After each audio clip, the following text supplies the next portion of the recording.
یہ ویڈیو عراقی پرفیوم ابو الفضل کے تعاون سے پیش کی جا رہی ہے، جو کہ پاکستان میں لانچ ہو چکا ہے۔ بہترین خوشبو ہے اور اسے ابو الفضل اس لیے کہا جاتا ہے کیونکہ حرم حضرت عباس میں یہی خوشبو استعمال کی جاتی ہے۔ آرڈر کرنے کے لیے واٹس ایپ نمبر پر آپ۔ بسم اللہ الرحمن الرحیم، السلام علیکم مومنین اکرام، امید ہے آپ سب خیر و عافیت سے ہوں گے۔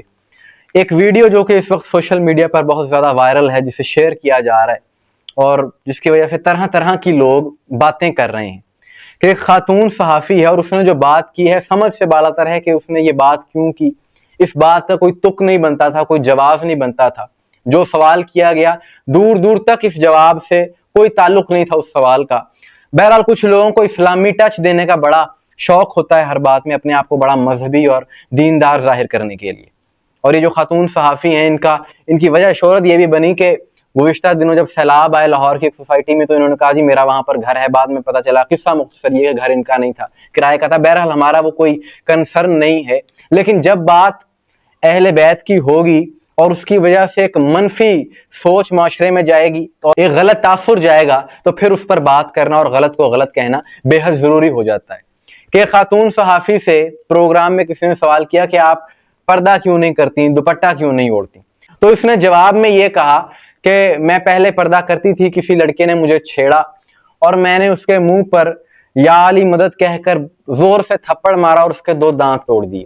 اور مجھے اب بھی یہ لگتا ہے کہ اگر میں یا علی مدد کہہ کر کسی کے منہ پر تھپڑ ماروں گی تو اس کے دانت توڑ دوں گی۔ لا حول ولا قوت الا باللہ۔ اکثر لوگ مجھے کہتے ہیں کہ میں دوپٹہ کیوں نہیں پہنتی۔ آج میں آپ کو یہ بھی بتا دیتی ہوں۔ جی پلیز۔ میں آفس سے نکل رہی ہوں اور آفس سے نکل کے نیچے بائک پر ایک لڑکا بیٹھا ہوا ہے، تو اس نے میرا دوپٹہ کھینچ لیا، پیچھے مڑ کر اس کو تھپڑ مارا ہے۔ وہ تھپڑ اس کو پڑا ہے، اس کے یہاں کے یہ 2 دانت نکل گئے، لیکن میں نے اس وقت ایک نعرہ ضرور لگایا تھا اور وہ نعرہ تھا یا علی مدد۔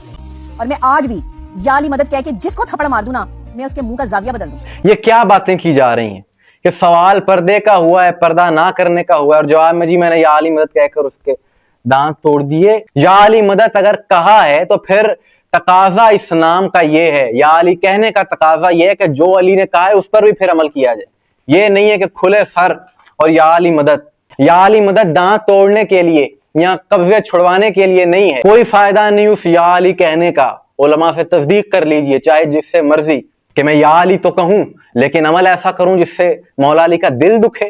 کہ کون علی کہ جن کے گھرانے نے پردہ سکھایا، پردہ بچایا، اور بے پردہ ہو کر یا علی کے نعرے لگائے جائیں تو یہ بدنامی کی سوا اور کچھ نہیں ہے۔ تو اس چیز کا کوئی فائدہ نہیں ہے، بلکہ یہ ان ناموں کے تقدس کو پامال کرنے کے مترادف ہے۔ ہم کسی کی نجی زندگی پر، ذاتی فعل پر کوئی کومنٹ نہیں کرتے، کوئی بات نہیں کرتے۔ کوئی میڈیا میں کام کرنا چاہتا ہے کرے، اس کا کام ہے، لیکن صرف ہمدردیاں لینے کے لیے اور لوگوں کو جذباتی کرنے کے لیے ان ناموں کا سہارا، ان ناموں کا استعمال نہ کیا جائے۔ آپ کا کام ہے میڈیا میں آپ کریں اپنے فلسفے، اپنی منطق بیان کرنا، جن کا نہ سر ہے نہ پیر، اور نام مولا علی کا لیا جائے تو یہ ایک نامناسب بات ہے۔ یا علی اگر کہنا ہے تو پھر اپنا کردار، اپنا عمل بھی ویسا بنایا جائے کہ علی بھی راضی ہو اور اللہ بھی راضی ہو۔ ورنہ اگر آپ کا کردار نفی کر رہا ہوگا ان تعلیمات کی تو پھر معصوم کا فرمان ہے کہ ہمارے لیے باعث عزت بنو، باعث سربلندی بنو، شرمندگی کا باعث نہ بنو۔ امام صادق علیہ السلام کا فرمان ہے۔ ان ناموں کا ایک تقدس ہے، ان ناموں کا ایک احترام ہے، ان کی عظمت ہے۔ کوئی اگر اس تقدس پر پورا نہیں اترتا تو اس کو چاہیے کہ کم از کم میڈیا پر ایسی گفتگو نہ کرے کہ جس کی وجہ سے لوگ طرح طرح کی باتیں کریں۔ کیونکہ آج کل جب کوئی بات میڈیا پر کی جاتی ہے تو صرف ایک فرد تک یا کچھ لوگوں تک محدود نہیں رہتی، بلکہ پوری دنیا میں جاتی ہے۔ اور خاص طور پر جب ایسی بات کی جائے، نام علی اس میں بیان کیا جائے، تو پھر خاص طور پہ لوگ سمجھنا شروع کر دیتے ہیں کہ یہ علی کے ماننے والوں میں سے ہے۔ لیکن آج کل یہ ایک ٹرینڈ بن گیا ہے کہ اپنی مرضی کے مطابق دین کا استعمال کیا جائے اور لوگوں کی ہمدردیاں لی جائیں، جو کہ ایک نامناسب بات ہے۔ مومنین اکرام، آپ کے سوال سے کیا رائے کمنٹس میں ضرور کہیے گا۔ مجھے دعا میں یاد رکھیے گا۔ السلام علیکم ورحمۃ اللہ۔